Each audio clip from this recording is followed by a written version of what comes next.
maka dia akan meninggal pun bisa tenang, hidup pun bisa senang. Karena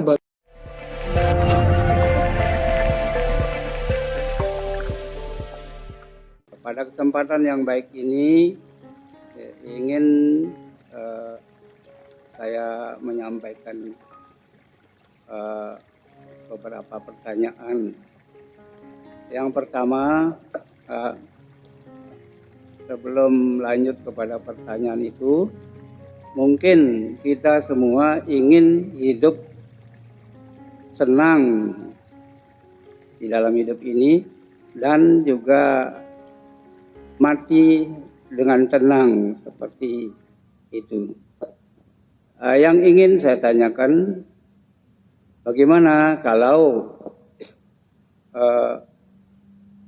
seorang umat Buddhis dia berprofesi sebagai tentara? Mungkin dari sisi ekonomi, kemandirian ekonomi dapat bilang sudah baik karena dapat gaji tetap gitulah. Jadi juga dapat menggunakan kemandirian ekonomi itu dengan baik, tidak punya utang, juga punya kerelaan, juga latihan-latihan meditasi walaupun tidak terlalu mendalam, tetapi tetap berlatih. Jadi secara ekonomi sudah baik, berarti kesenangan di dalam hidup di dunia, bilang sudah dapat dirasakan dengan baik. Yang ingin saya tanyakan, dari sisi kemoralan, karena dia seorang tentara, sejak mulai bertugas dia sudah dibekali dengan senjata. Seorang tentara yang berprofesi sebagai tentara mungkin sering akan dikirim ke garis depan untuk menumpas pemberontak, pengacau, dan sebagainya. Di situ dia akan berhadapan dengan satu hal, dia harus membunuh. Tapi karena ia seorang tentara, tugas dari negara, dia mungkin dia akan laksanakan. Nah, yang ingin saya tanyakan, apakah membunuh di sini tidak melanggar Pancasila Buddhis pada sila 1, dan kemudian untuk bisa hidup tenang menjelang kematiannya di hari tua setelah pensiun, mungkin saja itu peristiwa yang dialami di masa tugas, pernah membunuh penjahat atau pengacau, mungkin itu dikenang pada masa-masa akhirnya.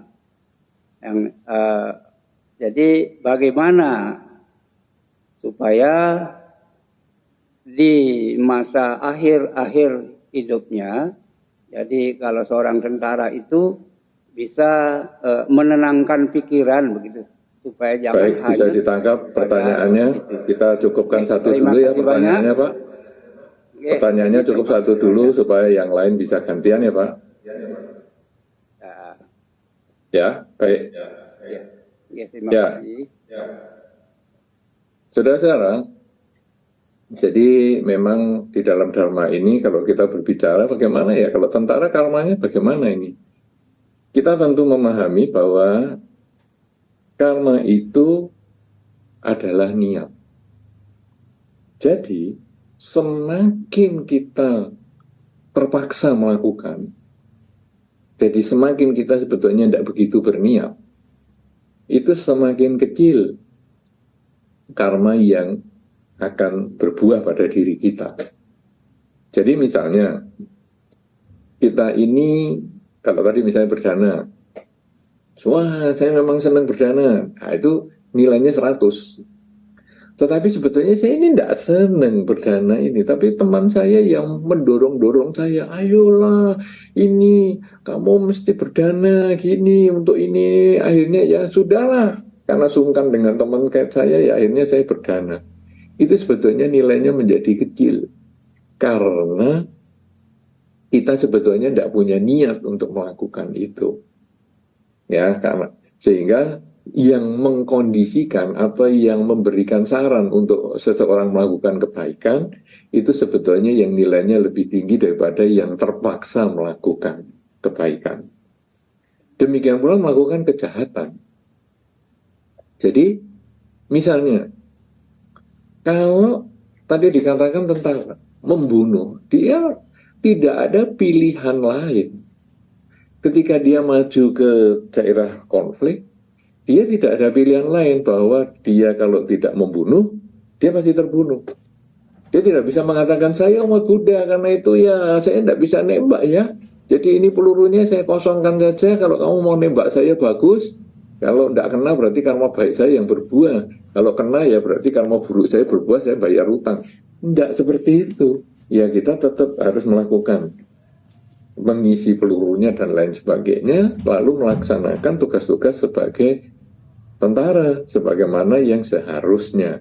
Makanya di negara Buddhis pun masih ada tentara juga. Tidak ada problem karena mereka kalau memang ditugaskan, mereka itu hanya terpaksa melakukan. Ya, sehingga nilai karmanya menjadi lebih kecil. Kemudian kalau ditanya sekarang, apakah ini melanggar sila yang pertama? Jelas melanggar, jangan kata tentara yang jauh-jauh. Nelayan pun itu termasuk melanggar juga. Tetapi nelayan yang mengambil ikan karena terpaksa untuk menghidupi keluarganya, nilainya karma buruknya menjadi kecil. Tapi tetap ada karmanya.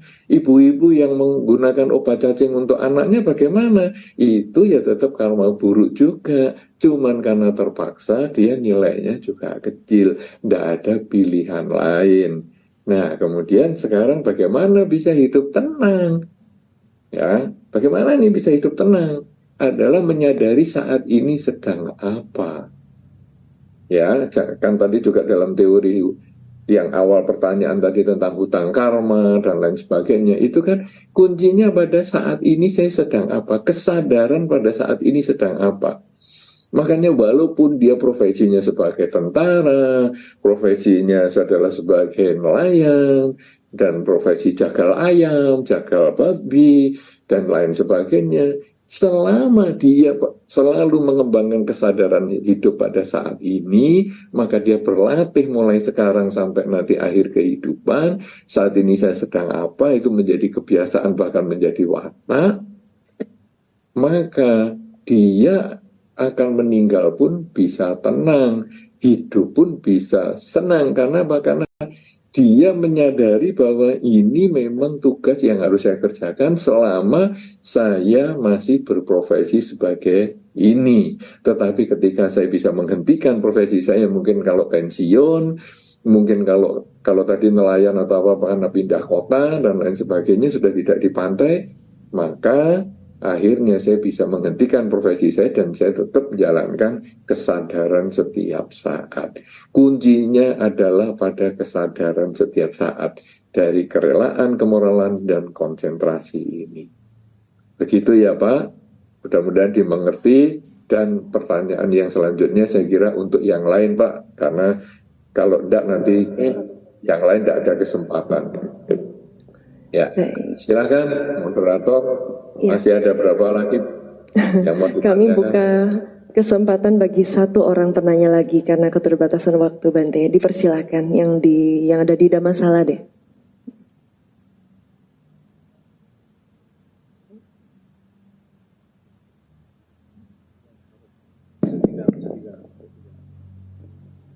Selamat malam Bante Utamo dan selamat malam Bapak Ibu semuanya. Namo Buddhaya. Perkenalkan Bante, nama saya Sunli, asal dari Kota Medan. Nah, baru belakangan ini saya ada pulang ke Medan. Ini lebih sebagian kesaksian ya Bante. Pulang ke Medan pas saat Xinjia gitu. Nah, pas tiba di Medan nggak lama ada kabar duka, kalau nggak salah, bukan kalau nggak salah memang benar, Bante Jinadarmo meninggal dunia. Ini turut berduka cita juga.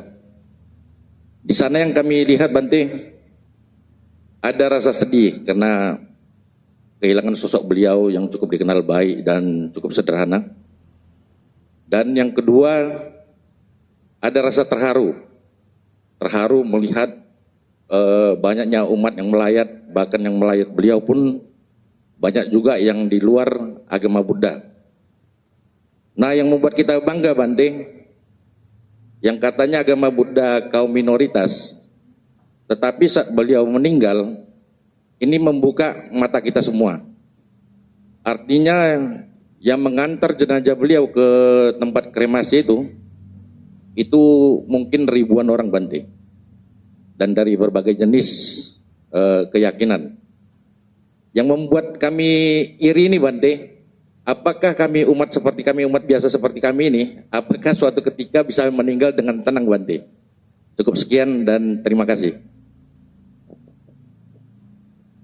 Baik, terima kasih atas pertanyaannya. Jadi memang kita ikut prihatin dengan kepergian Bante Jinadamo kemarin yang telah akhirnya dikremasi pada tanggal 4 Februari.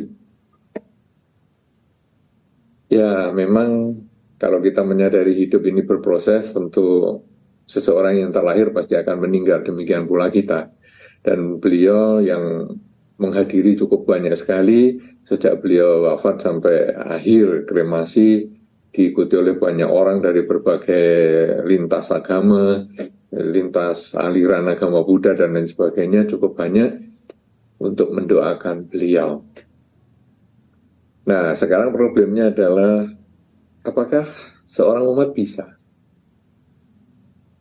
Saudara-saudara, kenapa beliau bisa seperti itu? Karena beliau di dalam kehidupannya banyak melakukan kebajikan. Jadi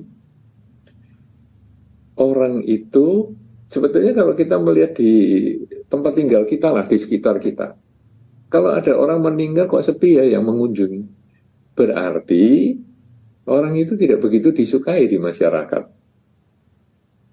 sehingga meninggalnya dia malah disambut dengan sukacita. Ya sudah, untunglah orang yang menjengkelkan di kampung kita ini sudah meninggal. Tetapi kalau orang itu disayangi oleh orang lain, maka yang datang juga banyak.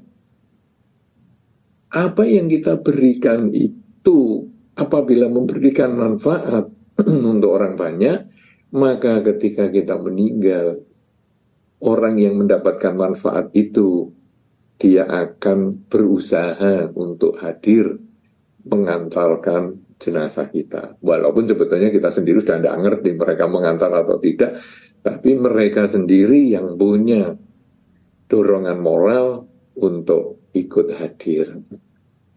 Jadi kalau sekarang Anda bertanya, apakah kita sebagai umat bisa seperti itu? Seperti Bante Jinadamo? Nah, Anda juga harus bertanya pada diri sendiri, apakah Anda juga sudah melakukan banyak hal untuk masyarakat? Minimal untuk keluarga dulu. Apakah Anda sudah melakukan banyak kebajikan kepada keluarga, memberikan perhatian kepada keluarga, memberikan cinta kasih kepada keluarga?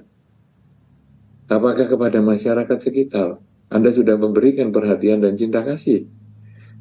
Apakah kepada masyarakat luas Anda sudah memberikan perhatian dan cinta kasih? Apakah kepada bangsa dan negara ini Anda sudah berbakti memberikan cinta kasih, memberikan manfaat? Apakah kepada dunia dan semua makhluk Anda sudah memberikan cinta kasih, memberikan manfaat? memberikan kebahagiaan kepada mereka. Kalau Anda sudah memberikan ini, otomatis mereka akan datang, walaupun Anda tidak tahu. Sebetulnya Anda ya tidak perlu berharap Anda seperti itu, karena harapan itu justru menimbulkan kekecewaan. Yang perlu Anda adalah melakukan. Mereka datang melayat itu hanyalah konsekuensi logis dari apa yang Anda lakukan. Karena itu yang justru Anda penting miliki mentalitasnya adalah apa yang harus saya lakukan untuk masyarakat luas ini, untuk semua makhluk. Karena itu kita sering mengulang, semoga semua makhluk bahagia, semoga semua makhluk bahagia. Itu adalah untuk mengingatkan kepada kita, apakah yang sudah kita lakukan untuk membahagiakan semua makhluk. Sehingga mereka pun satu ketika mungkin akan datang walaupun itu sudah bukan urusan kita. Ya, jadi sakit nanti kemudian apakah saya akan dikunjungi orang, sudah nggak usah dipikirkan. Yang penting kita mengisi hidup kita saat ini dengan yang semaksimal mungkin, mengembangkan kerelaan, kemoralan, dan konsentrasi. Konsekuensi logisnya, sakit mungkin banyak yang berkunjung, meninggal pun mungkin banyak yang hadir kalau karma baiknya mendukung. Kenapa demikian? Kadang-kadang ada juga orang baik meninggalnya di tengah hutan yang kita tidak tahu siapapun juga. Ya ada. Ya, jadi ada orang jahat yang meninggalnya pas di rumah yang dikunjungi oleh 3-4 orang keluarga. Ya ada juga. Jadi pokoknya hidup ini yang penting adalah mengisi hidupnya. Bukan masalah nanti mati mau dilayat atau enggak. Saya kira demikian Pak. Apakah bisa dimengerti Pak? Baik, terima kasih. Semoga bermanfaat diskusi kita pada kesempatan ini, karena diskusi kita cukup banyak yang ditanyakan, baik yang Anda berada di Dhammasala maupun yang berada di luar. Tentu masih banyak pertanyaan lain, tapi karena keterbatasan waktu dan lain-lain, kita cukupkan dulu di sini.